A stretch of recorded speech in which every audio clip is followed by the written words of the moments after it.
So guys, Stephen Story back at it again. And if you're watching this video, you know the title is about learning Portuguese, right? So I am Stephen Story. I'm from Tuscaloosa, Alabama. When I arrived in Brazil, guys, I did not speak any Portuguese, okay? I did a little bit of Duolingo. I took like 1 or 2 1-hour classes on Portuguese, but I didn't know anything. You know, the only thing I knew was like bom dia, boa noite, boa tarde, meu nome é Steven, things like that, right? Just good evening, good night, good morning, what my name is. I think the only thing I knew the word for help at that time. And so I know that language, especially if you're a traveler, if you only plan on coming for a couple of weeks, can be daunting, right? It can be quite intimidating. But I think a few things that all y'all travelers that are coming down here to Salvador, whether you're going to Rio, whether you're coming to Sao Paulo, Manaus, Brasilia, Fortaleza, Recife, wherever you're going here in Brazil, guys, you got to know a bit of Portuguese, all right? It's going to make everything so much easier, okay? So what I'm going to do is below here, because I'm not a language teacher, right? I'm not teaching you Portuguese, but I'm going to give you a bunch of resources that I used over the years to become fluent in Portuguese. Now I am fluent. I can read in Portuguese. I can write in Portuguese. I can listen to basically anybody on just about any subject in Portuguese, and I can understand it, and I can give my opinion. I can agree. I can disagree. I can do whatever I need to do in Portuguese, right? And so these are all things that are going to enhance your trip or enhance your time here in Brazil because, you know, depending on where you are, I would say 90% of the people do not have English fluency.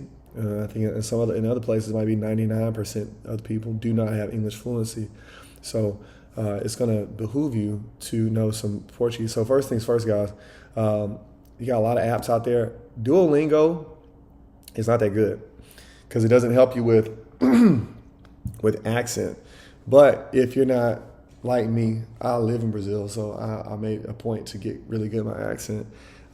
If you're not really good, if you're only there for a week, 2 weeks, don't worry so much about the accent. Duolingo is, if I gave it a scale out of 10, I would give it a 5 as far as usefulness. It makes you feel like you're doing something, right? It makes you feel like you're getting ahead, but in reality, you know, Duolingo is not really helping because it's not giving you the sentences you need. It's telling you like the cat is on the table, things like that. You know, my dad wants his book back. Like, no, that's not going to give you a real world example of sentences you need to say, right? So one thing I like are some of these YouTube links I'm about to post here. These are things I listened to a lot when I first started living in Brazil. Next thing I did was I watched a lot of Netflix in Portuguese, right? So what I would do is I would watch movies I've already seen, you know, several times. I already know the plot and everything. And what I would do is I had, especially when I first started learning, I would have the audio in Brazilian Portuguese and I would have the subtitles in English. And I would do that and I would just watch, you know, 3 or 4 films over and over again. Next thing I did was I watched Carousel. So anybody that's Brazilian, they know that this is a kid show. All right, Carousel is a kid show, guys, and it's not super interesting because it's kids television, right? But Carousel, the kids speak slowly and they have a lower vocabulary.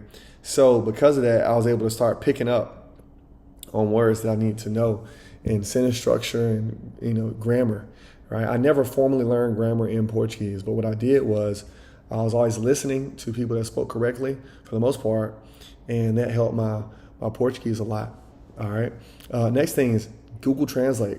Guys, you know, I know that if y'all come down to Brazil, you're going to be talking to people on WhatsApp. So what I would tell people would be like, hey, look, I don't speak Portuguese that well yet, but, you know, if you would, just don't send me audio.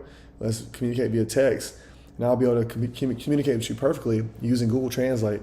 And so what began to happen, the more I typed on Google Translate, the more I began to kind of already know what Google Translate is going to say on certain parts. If I typed the letter I into Google Translate, I knew it was always going to say "eu," EU. The word EU is the word for I, right? And so, but I began to see those types of patterns, which brings me to my next point, guys: pattern recognition. Okay, the best way to learn language. I wouldn't say the best way to learn language, but one way to get an understanding of language is through pattern recognition. The only way we can hear pattern recognition or see pattern recognition is seeing words in another language over and over again and hearing language over and over and over again. All right. And so these are some of the things that I use. And so that goes back to listening. Okay. Listening a lot. All right. If you're going to be spending more than a few weeks here, you're going to be hearing a lot of Portuguese. You're going to be seeing people speaking Portuguese a lot. And so my challenge to you all is to get good at active listening. And the more we actively listen and shut up, keep your mouth shut and just listen to people, the faster you become, the faster you can become fluent in your target language. So in this conversation, we're talking about the target language being Portuguese. Now, for my next thing, as far as pattern recognition, so we can hear pattern recognition, but then let's go back to WhatsApp. So as we're communicating with friends, family, or whoever in Portuguese, what we're going to start to see is the patterns of how people write sentences and how they conjugate verbs and all those things. You don't have to be a rocket scientist to see a pattern in words. You don't have to be a rocket scientist to hear a pattern in language, right? In spoken language. Next thing is, guys, what I did a lot of, I would assume. I did a lot of assuming. And what do I mean by that? And so what I mean by that is so let's say I'll go to a barbecue, for example, and I'm seeing I'm talking to a bunch of men, right? And they got beer in their hand. I know in my own language, in English, if I am around a bunch of men that are just, drinking beer or whatever, they're more than likely going to be talking about sports, the beer they're drinking, or women for the most part. And so I would assume that was the context of what we were talking about.